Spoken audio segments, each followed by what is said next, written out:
pagi menjelang siang sebetulnya ya. Terima kasih sudah bisa diundang kembali ke sini. Sudah agak lama juga saya nggak ke sini ya.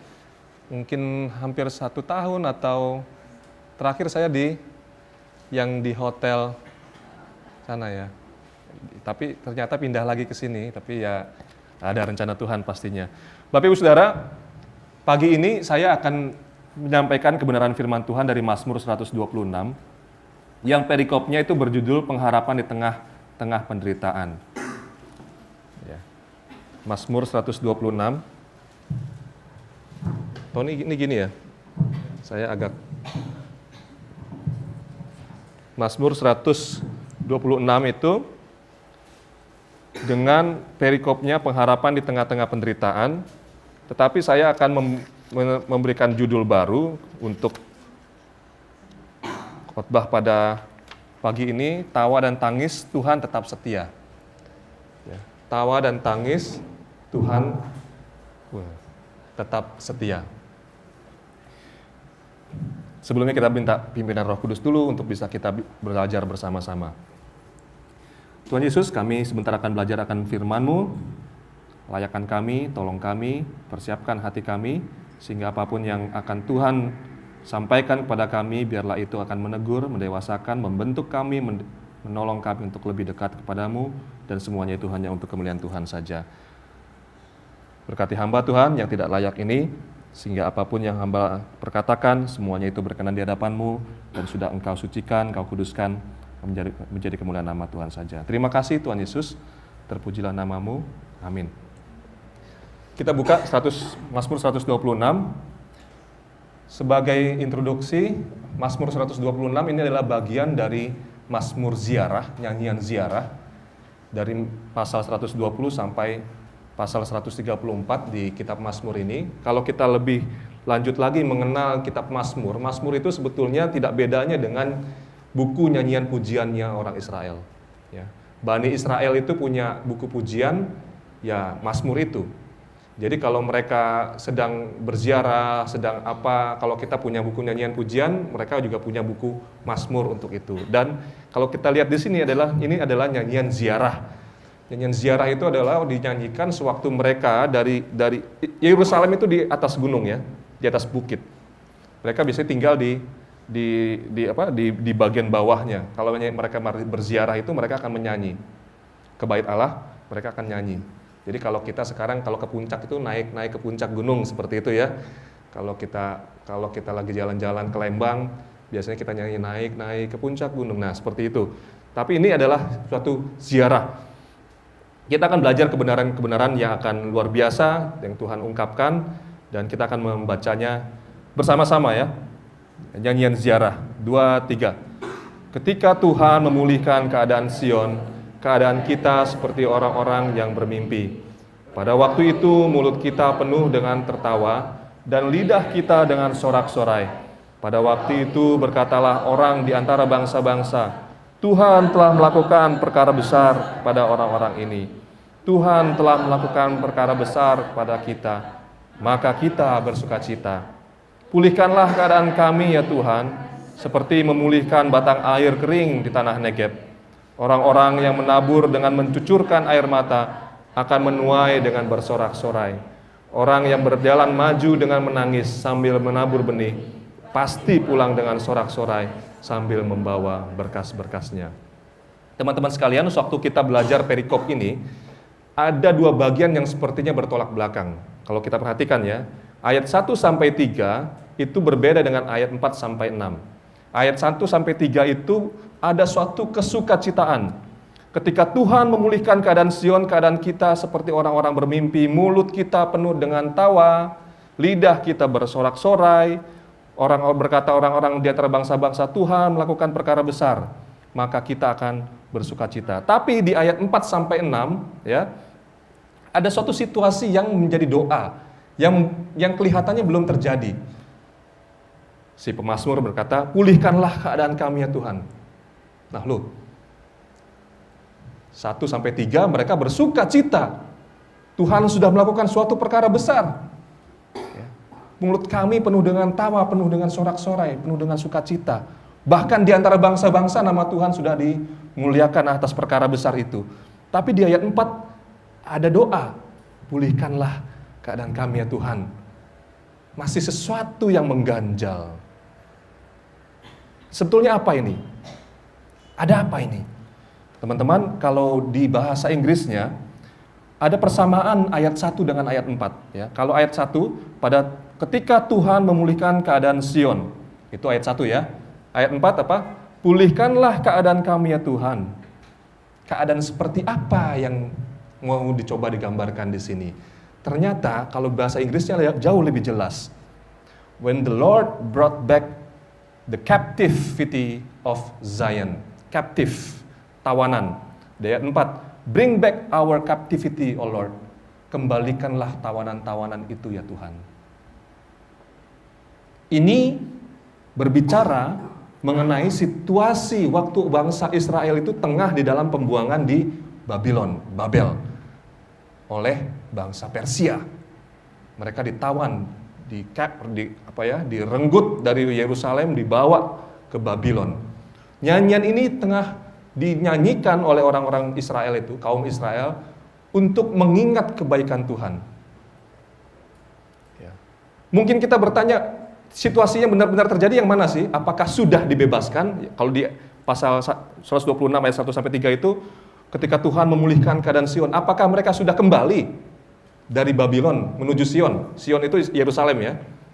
Apakah mereka sudah kembali? Tapi kok di ayat 4, pulihkanlah keadaan kami ya Tuhan.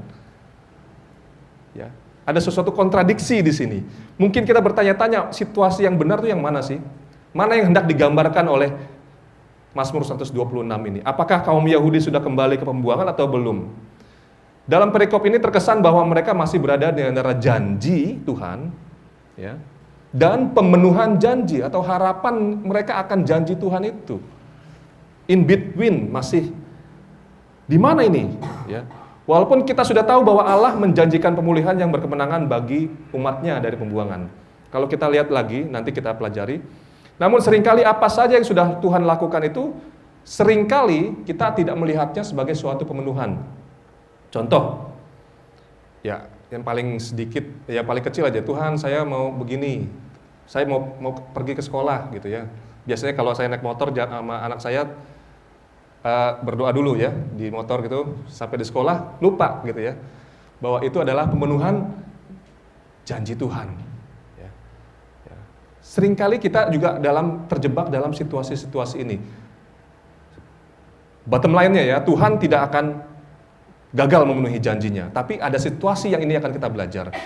Mungkin bisa jadi kita dapat melihat situasi ini dengan melihatnya sebagai harapan yang tidak kita sadari dan harapan yang belum dipenuhi, atau mungkin HHP versinya Allah.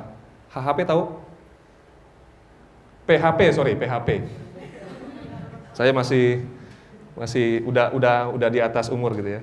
PHP ya, pembawa harapan palsu. Apakah Tuhan PHP-in kita? Enggak ya. Mungkin kita pernah mempunyai harapan bahwa Tuhan sudah berjanji, namun pemenuhan akan janji tersebut sepertinya nggak pernah terjadi, atau paling tidak bukan seperti yang kita harapkan. Ini yang coba digambarkan oleh si pemazmur dengan nyanyian ziarah ini. Ada janji Tuhan, tapi ada juga harapan kita. Bagaimana pemenuhan janji itu? Ya. Tuhan berjanji memulihkan Sion, tapi apa yang dialami oleh bangsa ini sehingga mereka bilang, pulihkanlah keadaan kami ya Tuhan. Situasi ini mirip dengan situasi kita. Seringkali kita mengklaim janji Tuhan. Tuhan kau pernah janji begini, begitu. Tuhan kau pernah janji, saya akan lulus dengan cepat. Tuhan kau berjanji, jodoh saya akan lancar. Tuhan berjanji, pekerjaan saya akan begini, akan begitu. Tapi ternyata seringkali tidak sesuai dengan harapan kita. Ini yang coba digambarkan oleh Mazmur 126. Ada sesuatu yang dapat kita pelajari di situ. Nah, tantangannya adalah bagaimana seharusnya kita bersikap atas harapan-harapan kita loh. Terhadap bagaimana cara dan kapan waktu Tuhan untuk memenuhinya. Ini kontradiksi kan?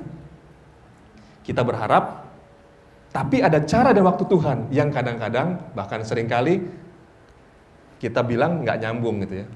Tapi kita lihat ya, serta luar biasa. Poin pertama, saya akan bedah ini dari pasal 126 ini, Ayat 1 sampai 3 dan ayat 4 sampai 6. Yang pertama, ayat 1 sampai 3. Karya Tuhan itu selalu mengagumkan. Kita harus kembali semua kepada Tuhan. Mari kita lihat bukti kesetiaan Tuhan. Mazmur 126, dengan kobaran sukacita mereka pulang dari pembuangan. Ketika Tuhan memulihkan keadaan Sion, keadaan kita seperti orang yang bermimpi. Ini anugerah besar dari Tuhan bagi umatnya. Siapa yang menyangka bahwa kaum Yahudi dapat kembali pulang ke Sion atau Yerusalem dengan ongkos dan pembiayaan penuh dari kekaisaran Persia. Lebih daripada itu, Raja Kores bahkan menyetujui untuk membayar biaya pembangunan bait Allah, agar umat Israel dapat kembali mengadakan ibadah bagi Allah. Lihat di Esra 1 ayat 1 sampai 5. Kitab Esra di Perjanjian Lama setelah Tawarik.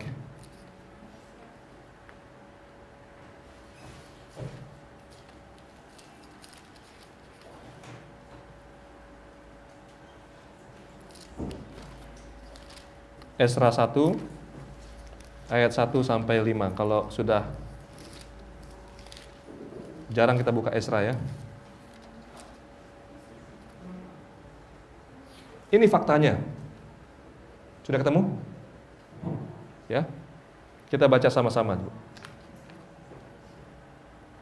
2, 3. Pada tahun pertama zaman Kores, raja negeri Persia, Tuhan menggerakkan hati Kores, raja Persia itu untuk menggenapkan firman yang diucapkan oleh Yeremia, sehingga disiarkan seluruh kerajaan Kores secara lisan tulisan pengumuman ini.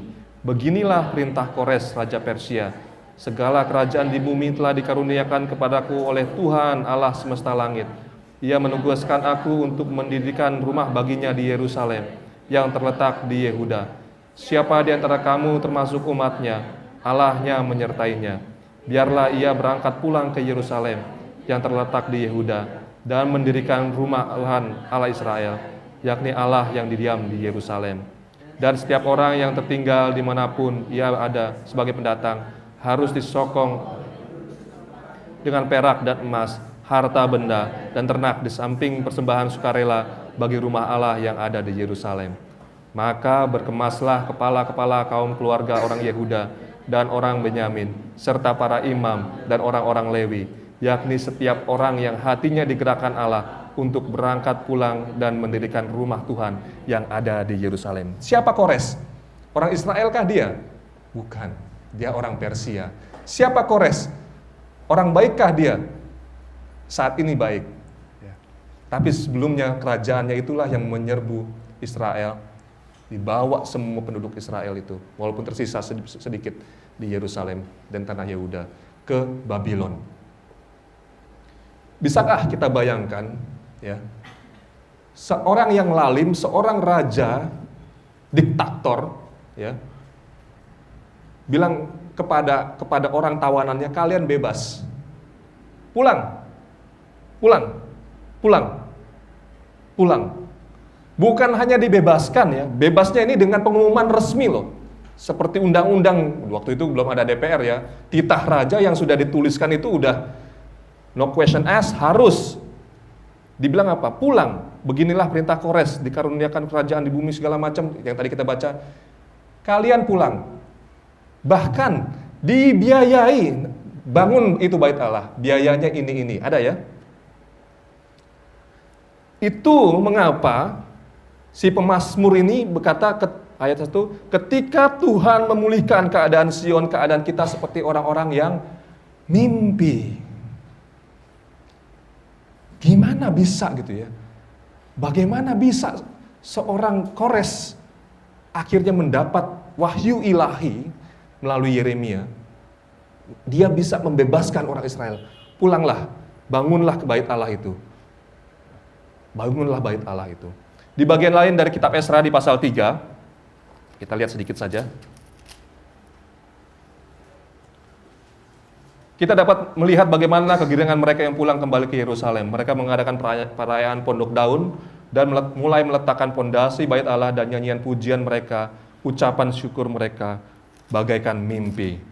Berteriak kegirangan mereka itu begitu laut ya, begitu bersukacita. Nah, teman-teman sekalian, Mazmur 126 ini diawali dengan alasan-alasan mengapa kita tetap dapat berharap kepada Tuhan. Tuhan sudah melakukan hal-hal yang baik bagi kita. Amin. Pasti saya meyakini kita semua di sini pernah merasakan kebaikan Tuhan yang kadang-kadang bagai mimpi. Wah, gue nggak belajar kemarin kok gue bisa lulus ya. Wah, gue hampir tadi gue keserempet nggak jatuh. Untung ya, bahasa Jawanya untung gitu ya. Tapi itu kadang-kadang kita amazed ya, mungkin dengan mimpi itu amazed. Kita mengagumi. Luar biasa Tuhan, luar biasa Tuhan, luar biasa Tuhan. Sering kita begitu kan? Amin. Sering ya. Ya, begitupun dengan umat Allah yang sedang bernyanyi ini dengan nyanyian ziarah ini. Dia mengakui, kami bermimpi Tuhan waktu Engkau memulihkan keadaan Sion. Bersorak-sorai, bersorak-sorai. Begitupun dengan kita umat Tuhan pada saat ini. Mari kita lihat apa yang sudah Allah lakukan bagi kita. Yang paling mendasar lah, yang paling mendasar dari iman Kristen. Lihat apa yang sudah Allah lakukan buat kita waktu Dia menebus dosa-dosa kita. He sent His Son. Dia mengutus anak tunggalnya. Itu mimpi loh buat orang-orang agamawan. Kalau orang-orang yang agamawi ya, yang religius, mereka melihat surga itu bisa didaki tangganya gitu loh. Saya harus hidup suci, saya harus hidup dengan amal kebaikan. Ya. Tapi kata Tuhan, no, bukan itu caranya. I will send my son, my only begotten son. Saya akan kirim. Kamu gak mampu. Kalau kita coba refleksikan itu mimpi. Bagaimana Allah yang agung, Allah yang empunya surga bisa turun, itu mimpi buat kita. Amazed. Allah dengan kasih-Nya telah menempatkan kekudusan Yesus kepada kita yang berdosa ini. Dan sebaliknya Allah juga menimpakan dosa dan ganjaran dosa itu kepada Kristus yang seharusnya itu menerima kita. Itu pun mimpi kita seharusnya. Kita amazed. Kebangkitan Yesus membuktikan bahwa segala dosa dan ganjaran tersebut sudah dipatahkan. Dan dengan itu kita sudah terbebas. Itu pun kita harus amazed. Mimpi gue, dosa gue begini, tapi kok bisa dibebaskan ya? Luar biasa Tuhan, luar biasa. Kita dapat pengampunan dari murka Allah, diperdamaikan dengan Allah. Lebih lanjut lagi, Yesus mengutus Roh Penolong, Roh Kudus, membimbing kita untuk terus berproses menjadi semakin serupa dengannya. Kita di Getsemani, di Guntur, setelah hari kenaikan itu 10 hari kita berdoa sepanjang malam untuk menuju peringatan turunnya Roh Kudus. Itu juga suatu apa ya? Hal yang luar biasa loh. Allah naik, minggu lalu saya bikin renungan di jam doa, bagaimana Ancession itu betul-betul mematahkan, menunggang-balikan kerajaan, konsep kerajaan di murid-murid Yesus dan juga kaum Romawi pada waktu itu ya. Rajanya hilang, tapi kuasanya tinggal gitu, luar biasa ya. Rajanya nggak ada, tapi kuasanya ada, powernya ada. Melalui apa? Roh Kudus itu ya. Kita amazed, kita mimpi kali. Bukan mimpi kali ya. Kalau mimpi kali ya itu kayak apa ya? Kayak negatif gitu. Mimpi kali ya, bukan begitu ya. Tapi kita mimpi itu kayak wow, ya gimana ya? Kagum gitu ya. Amazed. Gile bener Tuhan. Kalau orang Jakarta gitu ya. Gile bener. Belum lagi kalau kita hitung setiap berkat yang Tuhan sudah berikan buat kita. Setiap tarikan nafas itu berkat loh. Ya. Setiap detak jantung itu berkat loh. Ya. Makanan, minuman, keluarga, suami, istri, anak-anak, berkat loh. Pakaian. Coba kita hitung, nggak akan kehitung. Kita amazed. Pemazmur ini waktu dia berziarah, ya, nyanyi ke bait Allah di Yerusalem di atas sana, dia nyanyi memuji Tuhan, memuji Tuhan. Ingat waktu kami mengingat Engkau ya Tuhan, Engkau memulihkan keadaan Sion. Bagaimana mungkin Kores bisa membebaskan kami, tapi Tuhan berkarya luar biasa. Kami amazed Tuhan, kami kagum. Ini bagaikan mimpi. Tapi teman-teman, Ini seringkali hanya menjadi bulan madu iman kita gitu ya, waktu kita melihat itu. Kenyataannya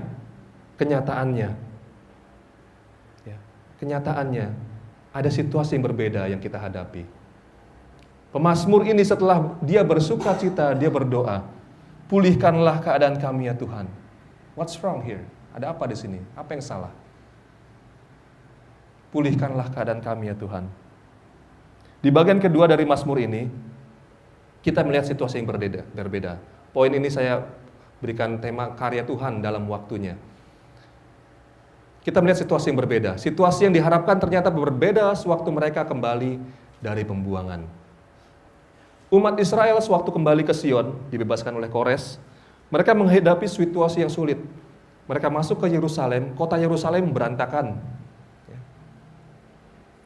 Mereka sudah bebas, sudah dapat letter of freedom itu ya, sudah dapat itu semua. Tapi waktu mereka masuk ke Yerusalem berantakan. Banyak hal yang harus dikerjakan. Segala sesuatu kayaknya lambat banget. Aduh, ini belum, itu belum. Pernah kita mengalami situasi seperti itu? Saya sering loh. Kerjaan, ya ini belum, yang ini belum. Gitu ya. Dan bahkan penduduk di sekitar Yerusalem, yang bangsa-bangsa lain yang ada di Yerusalem itu, bahkan kaum Yahudi sendiri yang tertinggal di situ, kerap menentang usaha Bani Israel itu untuk membangun kembali Bait Allah. Sehingga pada akhirnya pembangunan Bait Allah itu terhenti total. Walaupun nanti dibangun oleh Herodes. Ya. Tapi setelah mereka dibebaskan, tidak ada Bait Allah yang dibangun oleh umat Israel. Tidak ada. Nehemia hanya bangun tembok, tapi baitnya tidak. Bait Allah yang ada sekarang di Yerusalem ini sekarang ini adalah Bait Allah bikin-bikinannya Herodes. Bikin-bikinannya saja. Yerusalem berantakan, penduduk menentang menentang umat Israel. Mereka akhirnya melihat kok kayaknya sia-sia ya kembali ke Yerusalem. Kalau kita suka lihat di mobil-mobil truk itu, piye enak zamanku toh, siapa itu? Gambarnya siapa itu? Ya, kira-kira situasinya seperti itu gitu ya. Ya, ngerti gak sih? Piye enak zamanku toh gitu. Itu mengingat kembali ke Orde Baru gitu ya. Mungkin itu juga yang dirasakan oleh orang Israel pada waktu itu ya. Ya ampun, gue udah bebas, masuk kembali ke Yerusalem, kok begini? Nggak sesuai, ya, nggak sesuai. Mereka kembali dengan kesia-siaan tanda kutip ya. Mereka nggak bisa menyembah Tuhan, nggak bisa berbakti karena Bait Allah tidak kunjung selesai. Mereka tidak kembali ke dalam kejayaan Daud yang mereka harapkan. Ingat, waktu zaman Daud itu Israel begitu luar biasa, Salomo juga ya. Tapi setelah Salomo turun. Sampai mereka akhirnya ditawan oleh bangsa-bangsa lain. Mereka berpikir waktu Kores dengan digerakkan Tuhan itu membebaskan mereka sudah punya angan-angan yang luar biasa. Nanti kami akan begini, nanti kami akan begitu. Lebih daripada itu, Mesias sang juru selamat yang mereka harapkan pun tak kunjung datang. Mesias yang dinubuatkan akan mengembalikan kerajaan Israel, memulihkan kerajaan Israel. Mereka pikir akan datang. Tapi ini beneran mimpi kali ya. Nabi Hagai di pasal 1 mencatat bahwa umat Israel kehilangan visi dan harapan mereka. Nanti bisa dibaca Hagai. Mereka meninggalkan pekerjaan Tuhan dan memikirkan pekerjaan mereka sendiri dengan membangun kembali rumah mereka saja. Mereka menjadi orang-orang yang mementingkan diri. Mereka enggak ingat lagi tugas mereka untuk membangun kembali Bait Allah. Bapak Ibu Saudara, teman-teman, mungkin hal yang sama bisa terjadi kepada kita. Kita sudah merasakan kebaikan Tuhan, tapi waktu kita diperhadapkan dengan kenyataan hidup kita seringkali, kok gini ya? Dulu Tuhan kayaknya nggak ngomong begini deh. Ya. Kok gini ya? Janji Tuhan kayaknya nggak gini deh. Tapi sesuai dengan tadi saya kasih temanya ya, karya Tuhan dalam waktunya. Teman-teman sekalian, siapa yang tahu 5 tahun ke depan kita akan jadi apa? Nggak tahu ya, bahkan 5 menit ke depan loh. Kita nggak tahu loh. Ya. Kita nggak tahu gimana bayar tagihan atau cicilan bulan depan ya. Kalau yang kredit motor, aduh, sudah punya ini tuh, kredit rumah, kita nggak tahu loh. Ini secara manusia kita nggak tahu apa yang akan terjadi. Kita bahkan tidak tahu apa yang terjadi dengan orang-orang sekitar kita, suami kita, istri kita. Bulan lalu, keluarga istri saya 2 minggu berturut-turut ada kedukaan. Suami mereka itu meninggal, umurnya muda baru 50 tahun. 2 minggu berturut-turut. Tantenya istri saya. Kita nggak menyangka, sekejap itu kehidupan orang berubah. Sekejap saja. Kesehatan, kematian, perselisihan, kemiskinan, dan lain sebagainya. Kita tidak tahu kapan akan menimpa kita maupun kepada orang-orang di sekitar kita. Lebih lanjut itu, kita yang walaupun telah ditebus lunas dari dosa, namun tetap melakukan dosa kan? Masih melakukan pelanggaran bukan? Dan merasakan akibat dari dosa itu bukan? Itu manusia. Tapi lihat, Yesus pun pernah berdoa untuk kesatuan tubuhnya di Yohanes dan gerejanya. Namun itu pun tidak terjadi atau belum terjadi mulus sampai saat ini. Gereja-gereja masih, ya begitulah. Lebih lanjut lagi, korupsi, tirani, kekerasan, diktatoriat, kejahatan, bencana, semua masih terjadi di sekitar kita. Mana Tuhan? Mana janji Tuhan? Tapi kita itu sesungguhnya tidak pernah akan mengerti dengan detail apa yang menjadi maksud Tuhan atas semua itu dapat terjadi. Dan bagaimana semua itu bisa masuk dalam rencananya atau maksud kehendaknya. Kalau kita lihat cara kerja Tuhan, Tuhan sepertinya cara kerjanya lambat loh. Abraham nunggu 25 tahun untuk punya anak. 25 tahun untuk mempunyai Ishak. Musa butuh 40 tahun dididik di kerajaan Mesir. Sebelum akhirnya dia membunuh salah satu mandor Mesir, lalu dia pergi ke Median, di padang gurun Median. Butuh waktu berapa lagi? 40 tahun lagi dididik Tuhan dari kerajaan yang begitu elit, dididik di padang gurun yang begitu kelas bawah sebagai gembala. Lengkap loh. Tapi itu belum selesai. 40 tahun berikutnya Musa dididik Tuhan untuk bisa menjadi gembala umat Israel. Lambat ya. Hanya untuk umat Israel kembali ke tanah perjanjian. Dan the sad story is, kisah sedihnya adalah Musa nggak bisa masuk ke tanah perjanjian itu. Sedih kali ya kalau saya jadi Musa. 40 tahun sebagai elit Prince of Egypt ya. Anaknya ratu loh. 40 tahun gembala kambing, domba kambing mirip ya. 40 tahun leader, itu pun tidak melayakkan dia untuk masuk ke tanah perjanjian yang menjadi tugasnya.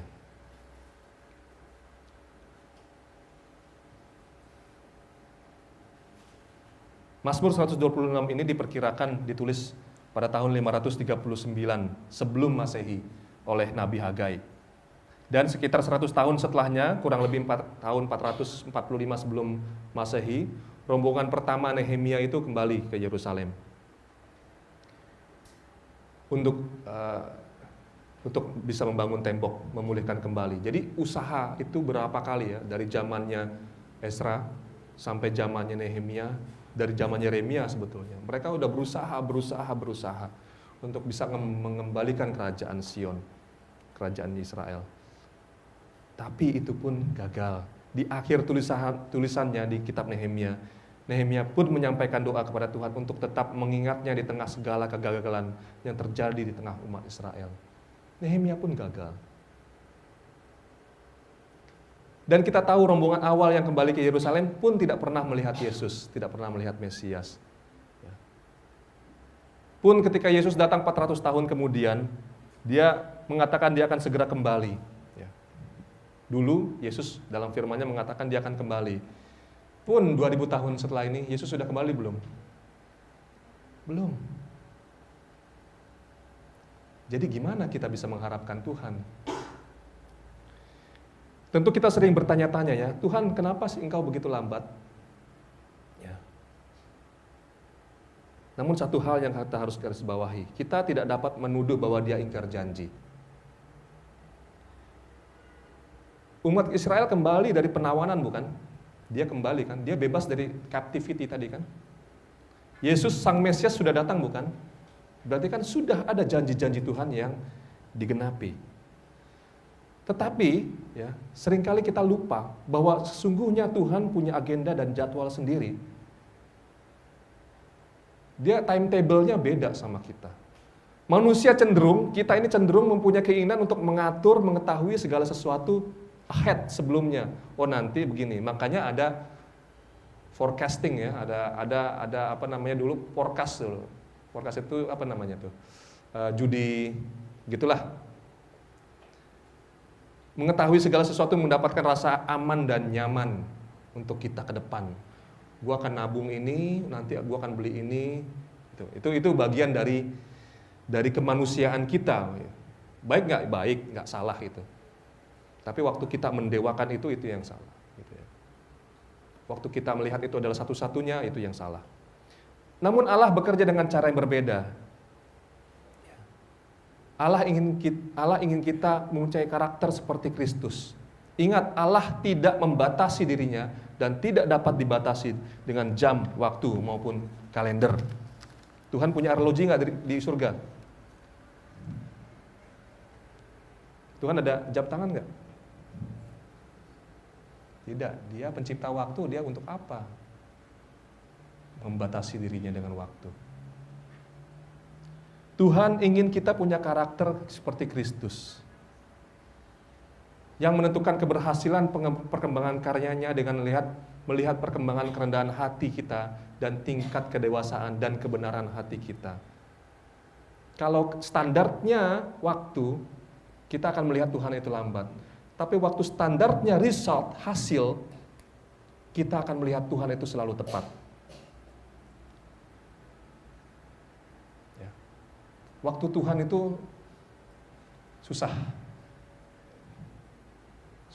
Kalau standarnya jam 24 jam, 12 bulan, 54 minggu, mungkin kelihatannya lambat. Tapi waktu standarnya adalah hasilnya, resultnya, kita selalu mengagumi betapa Tuhan itu selalu tepat. Bahasa Inggrisnya, process and progress gitu ya. Kalau ada proses, harusnya ada progress. Kita mau berproses enggak? Untuk mencapai progres kemajuan itu. Jadi waktu Mazmur ini berkata, pulihkanlah keadaan kami ya Tuhan.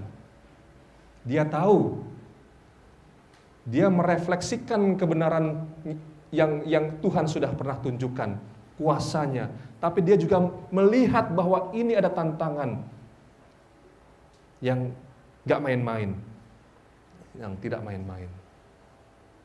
Tapi puji Tuhan, pemazmur ini menyertakan relief ya, suatu yang bisa mengembalikan harapan kita. Pulihkanlah keadaan kami ya Tuhan, ayat 4-6. Seperti memulihkan batang air kering di tanah Negeb. Orang-orang yang menabur dengan mencucurkan air mata akan menuai dengan bersorak-sorai. Orang yang berjalan maju dengan menangis sambil menabur benih, pasti pulang dengan sorak-sorai sambil membawa berkas-berkasnya. Mazmur 126 ditutup dengan suatu pengharapan. Kita pernah mengalami kebaikan Tuhan dan kebesarannya, mengaguminya bagaikan mimpi. Tapi kenyataan yang di hadapan kita itu, kita sering kali down, sering kali Tuhan, gimana ini? Coba pulihkan. Dan pemazmur mengatakan, pulihkanlah keadaan kami Tuhan. Seperti apa? Seperti batang air di tanah Negeb. Kalau yang sudah pernah ke ke tanah Negeb di Israel sana. Lihat di ini deh, di apa? Nah, ini dia.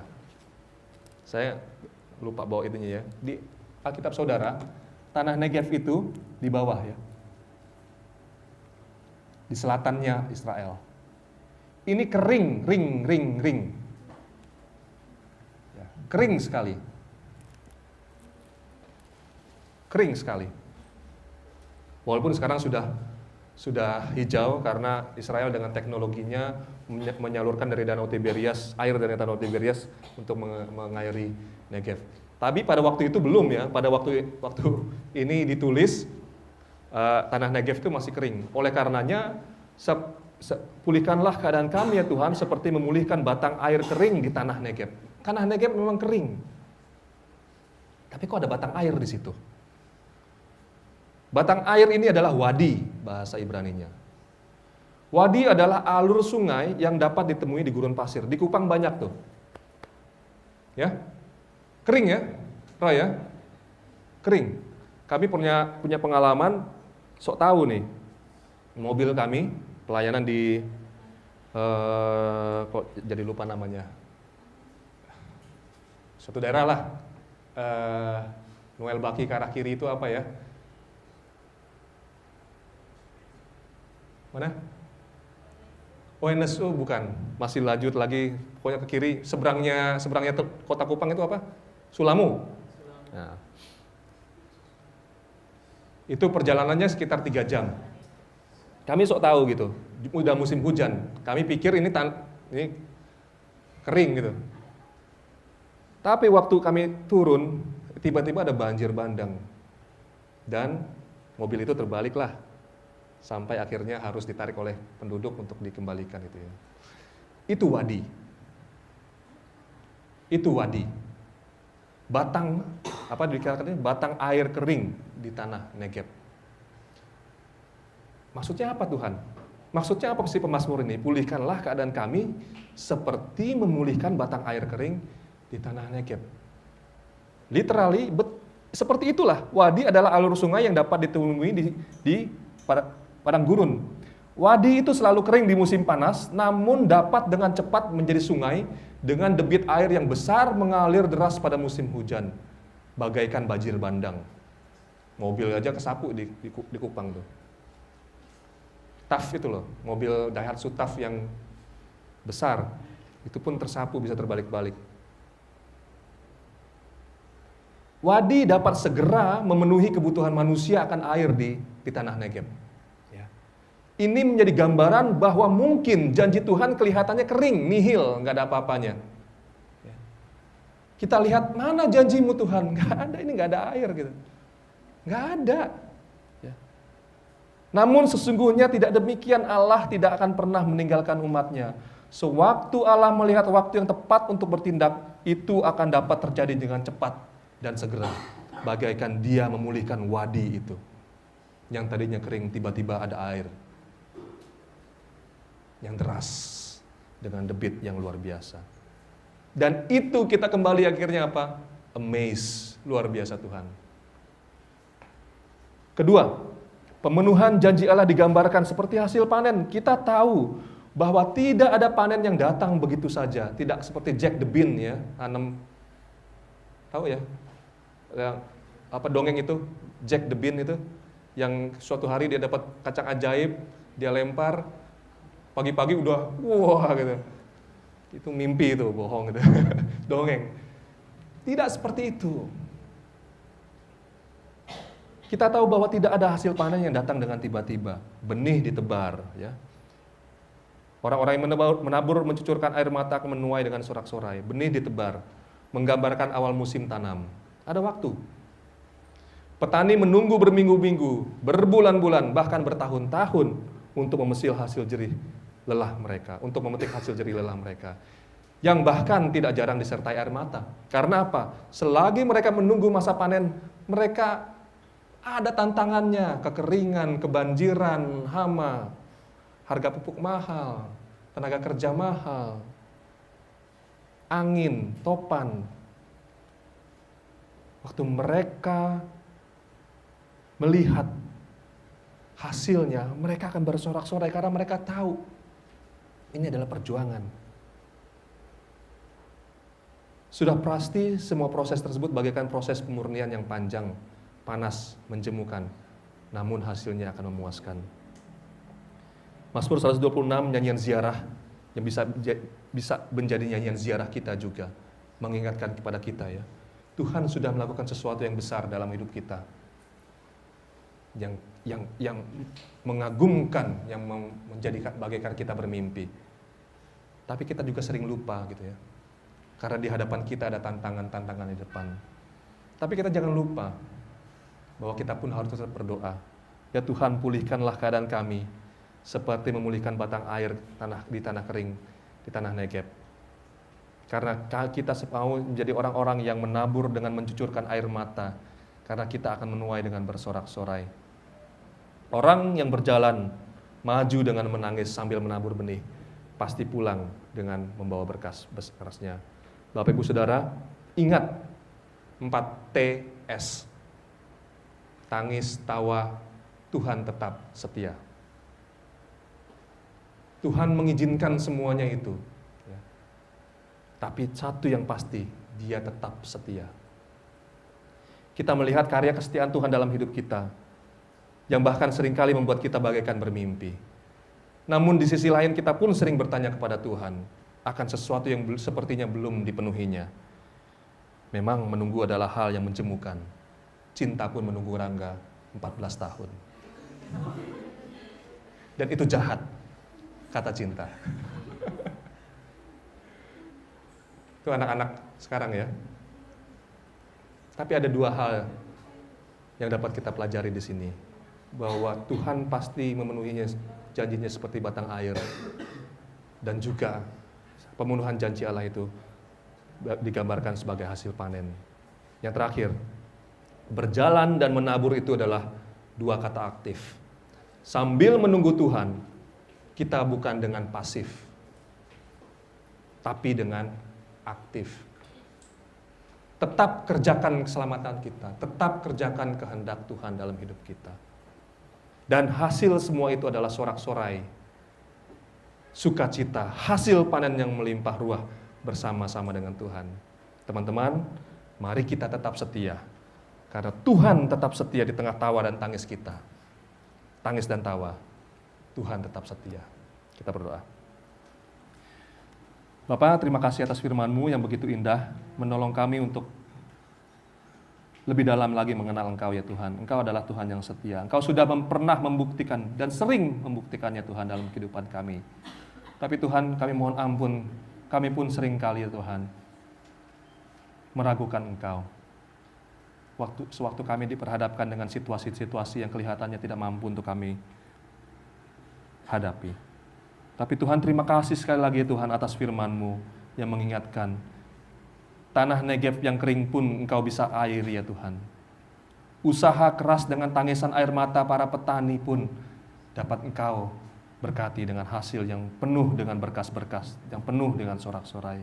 Kami mau seperti itu Tuhan, mengingat terus akan kebaikan-Mu, mengingat terus akan kasih setia-Mu. Terima kasih sekali lagi Tuhan untuk semuanya. Puji, hormat, kemuliaan hanya Tuhan saja. Amin.